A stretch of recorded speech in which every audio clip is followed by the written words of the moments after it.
무조건 잡아야 돼요.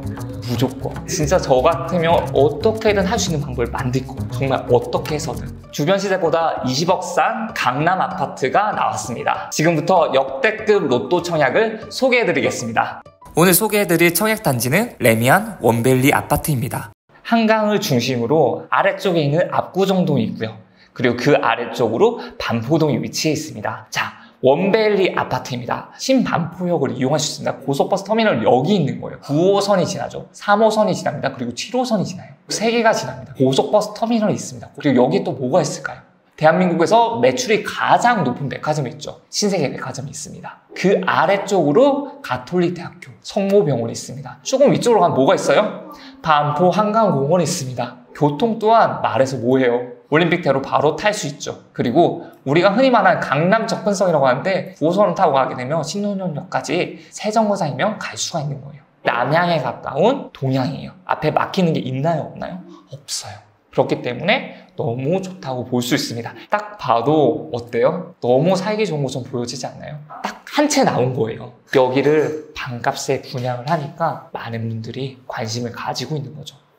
84제곱미터를 보게 되면요. 아크로 리버파크, 아리팍이라 불리는 아파트죠. 지금 42억 정도의 시세를 형성하고 있습니다. 그리고 그 옆에 있는 반포 센트럴자이 아파트 36억입니다. 반포를 2차 아파트가 거의 33억. 그리고 조금 더 아래쪽으로 가보면 레미안 퍼스티지 아파트가 있습니다. 여기가 37억. 한강 인근에 있는 아파트 같은 경우는 거의 40억 언저리에서 왔다 갔다 하는 걸 알 수가 있어요. 근데 오늘 제가 소개해드릴 레미안 원밸리의 가격은 얼마로 나와 있을까요? 지금 매매 최저가가 저층이 38억 정도에 형성되어 있습니다. 실거래가를 보게 되면 24년 2월에는 5층이 40억에 거래가 됐어요. 이번에 나온 물량 자체도 1층 아파트거든요. 그렇기 때문에 저층 가격이랑 비교를 하면 되고요.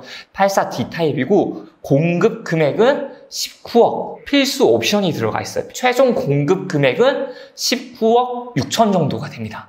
거의 18억에서 19억 정도가 더 저렴하다고 볼 수가 있는 거예요. 그러면 어떤 분들이 넣어볼 수 있을까요? 이거는 조합원에서 취소 물량으로 나온 거예요. 이 아파트가 나올 줄은 아무도 몰랐어요. 왜냐면 일반 분양에서도 전용 84는 없었거든요. 조합원 분들이 다 가져갔기 때문에 84는 원래 없었던 거예요. 근데 이제 처음으로 나온 거죠. 그렇기 때문에 무순위 청약으로 되는 게 아니라 일반 청약의 제도를 따라서 하게끔 되어 있습니다. 그래서 이번에는 추첨이 아니라 가점제로만 나오는 게 조금은 아쉬운 소식입니다. 이거 저도 넣을 수 있는 건가요?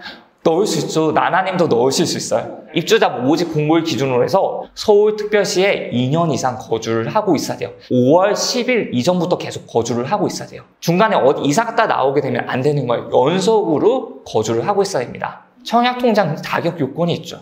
1순위는 24개월 이상 청약통장을, 지역별, 면적별 예치금을 충족해야 돼요. 서울이라고 한다면 300만 원 있으면 지원을 할 수가 있는 거예요. 이 단지 같은 경우 모집 공고일이 5월 10일이었어요. 그래서 5월 10일까지 이 기준을 만족시켜 놓은 사람만 지원을 할 수가 있는 거예요. 그리고 세대주여야지만 청약 신청이 가능합니다. 비규제 지역 같은 경우는 세대원도 청약을 넣을 수가 있거든요. 근데 레미안 원밸리 여기는 규제 지역, 후기 과열 지구, 청약 과열 지역이잖아요. 그렇기 때문에 여기는 세대주만이 지원을 할 수가 있습니다. 여기에 당첨이 되면 재당첨 제한 10년이 걸려요. 그리고 전매 제한은 3년입니다. 그런데 밑에 있죠. 기간 내 소유권 이전 등기 시 해제. 그러니까 소유권 이전만 된다면 이 아파트는 처분을 해도 돼요. 근데 다만 매도했을 때 세금이 얼마일까요?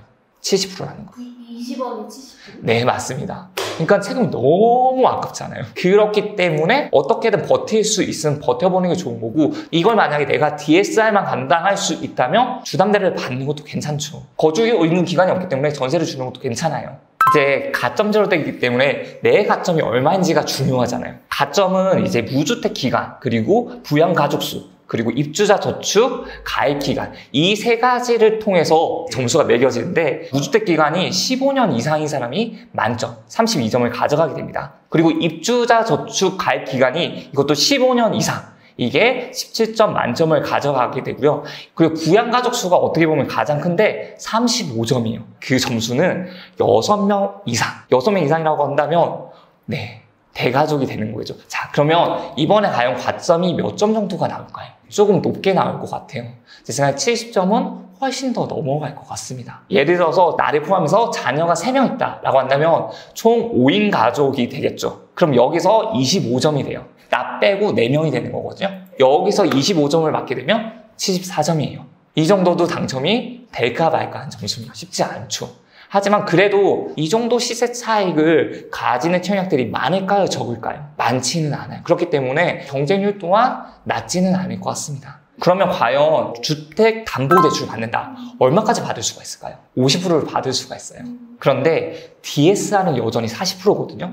그렇기 때문에 LTV보다 DSR을 먼저 보는 거예요. 대출을 받게 되면 KB 시세 또는 감정가로 이제 평가를 받게 되거든요. 근데 지금 실거래가도 40억이 넘게 찍혔잖아요. 50%면 얼마예요? 20억 정도가 되겠죠. 그럼 20억을 다 대출받는 게 아니라 예를 들어서 내가 계약금이랑 이것저것 해가지고 한 2억 정도는 낼 수 있어 라고 한다면 한 18억 정도 대출을 받을 수 있겠죠. 그럼 18억 정도의 대출을 받는다면 제가 어떻게 할 수 있는지를 한번 보도록 할게요. 주담대를 18억을 받아요. 그리고 대출 기간은 40년을 하도록 할게요. 금리는 4.5%, 연소득은 2억 정도로 한번 해볼게요. DSI 계산을 한번 해보면 이때 42.79%가 나옵니다. 40% 넘어가기 때문에 받을 수가 없습니다. 연봉이 2억 2천 정도 된다라고 한다면 38.9%죠. 연봉이 2억 2천 정도 돼야지 DSR에 맞는 대출을 받을 수가 있는 겁니다. 지금은 LTV는 된다고 하더라도 사실 DSR에 걸리시는 분들이 많을 거예요. 그래서 이 소득 때문에 사실 받기 어려울 수도 있습니다. 자, 그러면 제가 실거주 의무도 없다고 했잖아요. 그러면 전세를 줄 수도 있는데 그럼 전세 금액은 얼마 정도일까요? 16억 5천. 그러면 우리 생각해 볼 수 있는 거예요. 16억 5천보다 조금 더 싸게 되면 전세는 더 빨리 나갈 수 있겠다. 이걸 생각해 볼 수가 있는 겁니다. 무조건 잡아야 돼요.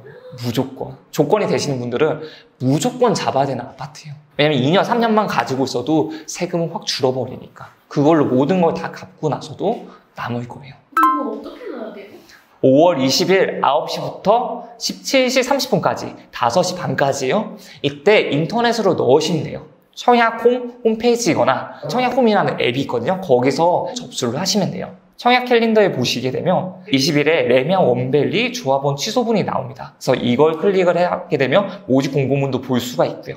그리고 청약 신청에서 1순위, 2순위 청약 신청하기를 클릭을 하시면 지금은 다른 단지들이 나오지만 20일 되면 여기에 단지가 나올 거예요. 특별히 서류를 준비하거나 해야 될 건 없습니다. 다만 가점 계산 같은 경우는 한번 실수 없게끔 해보시는 것을 추천드리고 그 가점을 계산해 볼 수 있는 것도 청약 홈페이지 가면 청약 가점 계산기에서 한번 내 점수를 계산해 볼 수가 있어요. 제가 잘못 계산하면 부적격. 그래서 부적격이 나오는 겁니다. 그럼 계산 잘해야겠네요. 그쵸. 여기서 진짜 중요한 부분은 이거예요. 감당 가능한 사람만 넣으라는 거예요. 모두는 절대 아닙니다. 모두는 절대 아니고 감당 가능하신 분이 넣으셨으면 좋겠습니다. 예를 들어서 대출, 주담대를 받는다고 하면 내가 가지고 있는 현금 플러스 대출을 받았을 때 DSR에 만족하는 사람, 그리고 또는 전세를 준다고 하더라도 내가 가진 금액으로 해결을 할 수 있는 사람, 이런 분들이 좀 넣으셨으면 좋겠어요. 가점이 너무 높을 것 같아. 이건 비싸니까 내가 감당할 수 없을 것 같아 라고 생각하는 순간 나는 점점 멀어질 거잖아요. 근데 그때 누군가는 낮은데 내가 어떻게 하면 기회를 노릴 수가 있을까? 혹시나 그 사람이 넣었는데 당첨이 되는 경우도 있을 수가 있다는 거죠. 저는 그렇게 기회가 있을 때 그 기회를 잡을 수 있는 사람이 되었으면 합니다. 그리고 그 사람이 지금 방송을 보시는 분이었으면 너무나도 좋겠습니다. 네, 앞으로 청약에 대해서 꿀정보 얻고 싶으시다면 구독, 좋아요 꼭 부탁드릴게요.